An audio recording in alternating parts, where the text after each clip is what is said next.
on GoSuffolkRams.com. From Boston, Massachusetts, welcome to Suffolk Sounds, the official show for Suffolk University athletics. Hello, everybody, and welcome into another episode of the Suffolk Sounds podcast. My name is Nick Pernick. I'll be the host once again today. And along with me today is our senior goalkeeper on the men's soccer team. That's Alfredo Serrano Figueroa. He is now in his second year here at Suffolk University. Been a goalkeeper for the men's soccer team now for the past 2 years. Obviously only played one season due to the COVID pandemic, but he returns this spring to help out Coach Bill Maddock in the role of an intern, helping out Bill with Coach Maddock with a lot of the analytics and other things like that in terms of scouting and whatnot. So I'll let him explain a little bit more in depth into what he's been kind of doing this spring so far and what he hopes to continue to do for the team and give back to the program. He's an international student from Madrid, Spain, made his way to Suffolk through Lindenwood University first. And so he's had a crazy journey, but nonetheless, it's one that's ended him up at Suffolk and set him up for a little bit of success. And without further ado, I'll let Alfredo kind of talk about it in his own words. So Alfredo, welcome onto the show. You've been great person to have in the athletic department, great person to get to know. You helped me out with the Giving Day promotions, and that was great. We had a great success on Giving Day. But once again, thanks for joining me on the podcast today. Sure, Nick. Thanks for having me, and I appreciate all the kind words. I'm really excited to be with you here tonight. Not a problem. So let's first talk a little bit about your journey here. Sure. You are an international student, and you made a pit stop at another university along the way, and now you've been here for 2 years. And you're looking to get a little bit more college at the end of this. So what can you tell Ram Nation a little bit? For those who don't know you, you're pretty famous on campus. So I don't know if people don't know you, but for the people who don't, you might want to fill some people in. Sure. Again, thanks for the kind words. I don't know how popular I am. Maybe I am and I don't realize about it, but sure. My journey is a bit different from the average transfer you may see here. I think everything started when I was 16. I wanted to come to the States. I just didn't know the how to do it, especially come from from Madrid. Thanks to my background in sports, I was being a goalkeeper for many years now. And also because of my background in analytics and my scores and grades and everything extracurricular wise, I was able to come to the States, first to Lindenwood University in Missouri. And it was 2 great years. Big difference from here, not gonna lie. It was not a campus university like we have in here. It was more of a traditional campus in which you have, 10,000 students. Your life revolves about campus, what you can do sports-wise, just meeting people and seeing the same people all day. But yeah, I would say it was way different. And making the transition here was also a huge shock, culturally wise, going to a big city like Boston is, and also the quality of the athletics and the academics was a big difference. Academics wise, Suffolk's a great school, especially for my major, which is big data and business analytics. Athletics wise, it was a bit different. I came from a D2 background, and then, transitioning into a D3 was different, but a very overall interesting experience. So you came into Suffolk University right about during the transition, right about the same time as COVID-19. Is that correct? So that must have been an interesting transition for you. It is. As a matter of fact, yes, you're correct. What happened is at that point on my sophomore year, I was very lucky to play a lot of games and play really well for Lindenwood. And I knew I wanted something different, a big change academic wise. Unfortunately, at that time, when you're European, or you normally work with an agency. At that point, with COVID hit, everything was shut down. No agencies were working at the time. So I had to do the research. I had to do my highlights video, contacted a lot of coaches, and, Suffolk just ringed on my door. I was very lucky to have former goalkeeper coach JD contact me. Then Coach Maddock also, asked me to join the program, and it wasn't smooth because all the paperwork you have to do for transferring is crazy, especially if you're international. And at the same time with COVID, there was so much uncertainty if international students like me were going to be able to come here to the States again and travel, that it was a very interesting process to go through. Again, it all worked out for the better, and couldn't be happier here at Suffolk, but it was a very interesting time to definitely transition. Yeah, I can only imagine. And then you had that whole first season canceled. I'm sure that was really challenging for you. Obviously, you want to get right in get to know the guys. I'm sure you got to know them, but in a kind of a more limited capacity. And then your classes were probably all online as well. So that's challenging. But then we fast forward to this past fall. You got to start in some games for the Rams. You got a couple of wins, and a couple of those were in the way of shutout fashion. So what was it like for you to suit up in the Suffolk uniform this year? And what did it mean to you and I mean, obviously you're coming back as an intern and trying to help out in the future. So what has the program meant for you, and what did that last season mean to you? Sure. I mean, I think that if you ask any of my teammates, they can tell you that I have a huge passion for this team, this amazing group of players that we have. And I feel like we form a really good team as a group. And also we have this deep sense of family you were mentioning. Right when I got here, everything was so different and so new that I was very lucky that all the boys picked me up and actually got me to the Ram family really quick. So I felt, I don't know these people. I just know that I'm here to play soccer with them, and all of them have become friends. So suiting up again for them, it was really emotional, knowing that it was going to be my last official season before ending college, actually suiting up on what the Ram means for all of us. It was very special. And it was really sad also to say goodbye to all of them. Senior night was amazing. I have a lot of good memories from them. I know you were there at the last game at Wentworth, and it was also very emotional, though it didn't go as we planned, but I can only have good memories from the team, from the experiences that I gather, and from the games.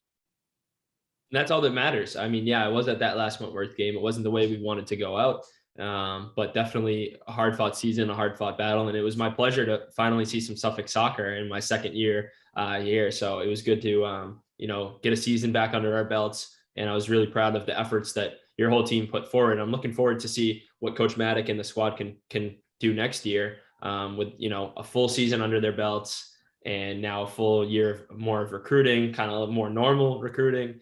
So we'll see what happens for the future. I'm looking forward to it. So let's talk a little bit about how you're coming back this semester in a different capacity, no longer as a player. I know you're still working out with the guys from time to time, which is a good thing. But what are you kind of doing behind the scenes that a lot of people don't know? And what has that been like to work with Bill Maddock? And what has it been like to have him as a mentor? Because it's more than just a coach-player relationship, it seems like. It seems like kind of more of a mentorship at this point.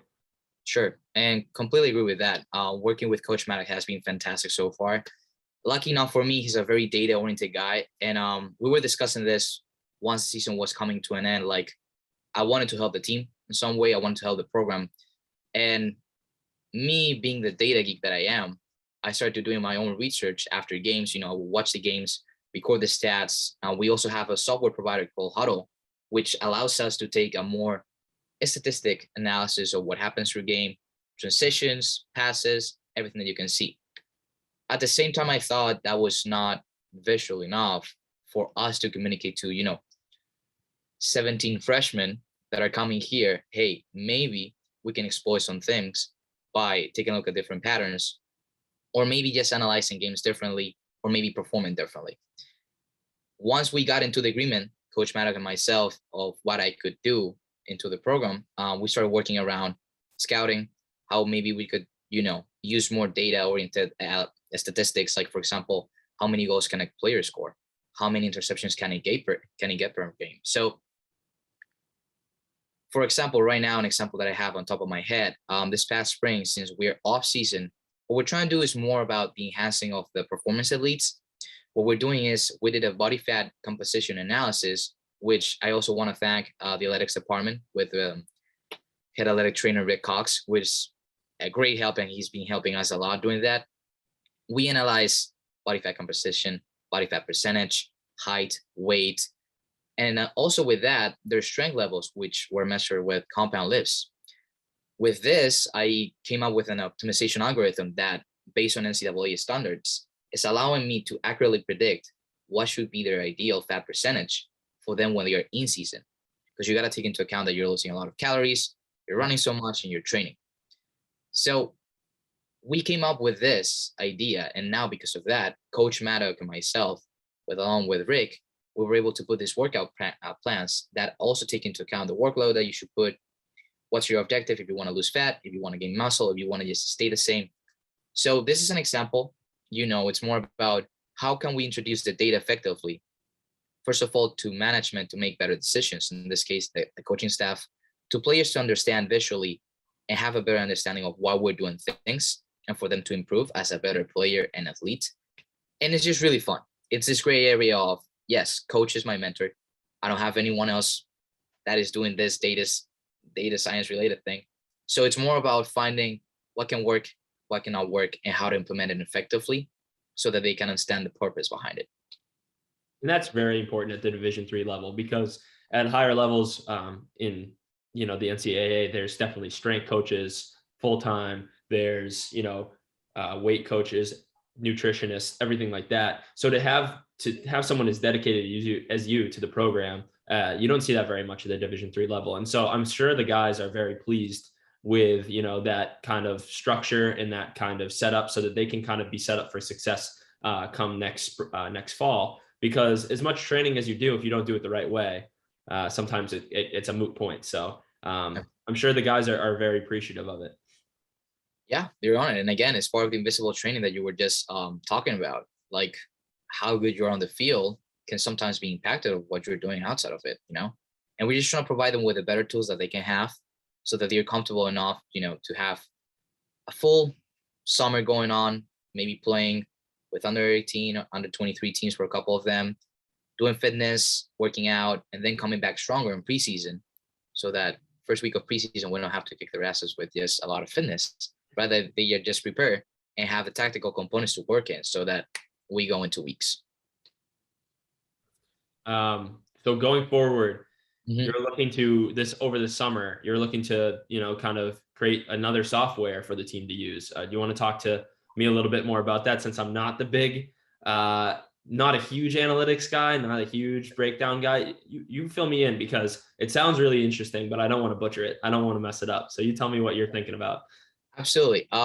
Coach Maddock and myself came up with this idea at the end of last semesters, which was, right, we could have the stream that you guys provide as part of the athletics department in time, maybe pair it up with a device. And on the device, I don't want to say that much stuff, because in the future it could be a great product. Yeah, don't give it away. Yeah. No, but it's just to have a tool that coach can actually use in real time and see, based on the game footage that we have, along with another VEO camera that we have positioned, not only we have a technical perspective of the game, but we can also have, through a deep learning algorithm that I'm actually working on right now with a professor on the analytics department on the school. It's a deep learning algorithm that provides you insights of the spaces that can be created, percentage or probability of passes, prescriptive analytics of where a pass should be, statistics based on the formation of players and the actual formation of opposition. So for a reference, you probably saw the Super Bowl, right? Of course. Okay, I imagined you did. You probably took a look at how Amazon Web Services is lately providing some in-depth stats when it comes to games, again, opposition stats, what can happen in game, probabilities, spaces. We're trying to simulate something similar. We're trying to do it on a more tactical level rather than a statistical level, since we don't think in the long term it's beneficial for us to get that much information and overload players, rather for them just to have the insight and the formation for them to actually make better decisions, and for coach to have a more visual asset when analyzing the game, going to halftime and saying, guys, based on this data information, we can accurately assess that we should play this, we should do this, or we should take our chances going into X channel. And that's just another opportunity that Suffolk's given you. I mean, to be a student athlete is to be well-rounded, and you're using your academic background and taking advantage of the knowledge of your professors to create something for the team that you're so passionate about. So, I mean, I'm sure you're very pleased about that and looking forward to getting that under your belt. What else is ahead for you in the future? I know you're graduating in May. No Fenway graduation this year for either of us, but we still got graduation to look forward to. We missed that by a year, man. That would have been cool. That was cool for last year, though. It was really cool for last year. Sure. As of right now, I got approved for my OPT. As you mentioned, I'm an international student. I'm looking for jobs right now. Hopefully to stay around the Boston area. I would like to work here for a couple of years, get my master's in data science, hopefully someday. And after that, I want to stay in the country as much as I can. hopefully work into big tech someday and make a huge impact on people through data analytics. That's all I can say for right now. Awesome, man. How about catching you off guard here? We didn't talk about this before, and I didn't give you time to prepare on this. So off the top of your head, what's one of your favorite moments being a part of the Suffolk men's soccer team? Funniest, best emotional? You can give me anything, but what's one of the best moments you can remember right off the top of your head of being a Suffolk Ram? Best moments, I would say my official debut with the team, which happened April 4th, 2021. We won against Elms. First time I was, dressing up. First time playing since COVID, which was like a full year. It was just really, it was great because, as you mentioned, we didn't have a traditional season. And then getting to actually see, you put so much work. Everything is going so badly around the world. You have to wear a mask playing, it's something that 5 years ago you would have never imagined. I think it was a huge moment for a lot of us. And then another big moment, I would say, senior day. Yeah. Senior day is a day that, as a student athlete here in the States, you never want to go through. You're excited about, but you don't want to go through. Unfortunately, my family was not able to come.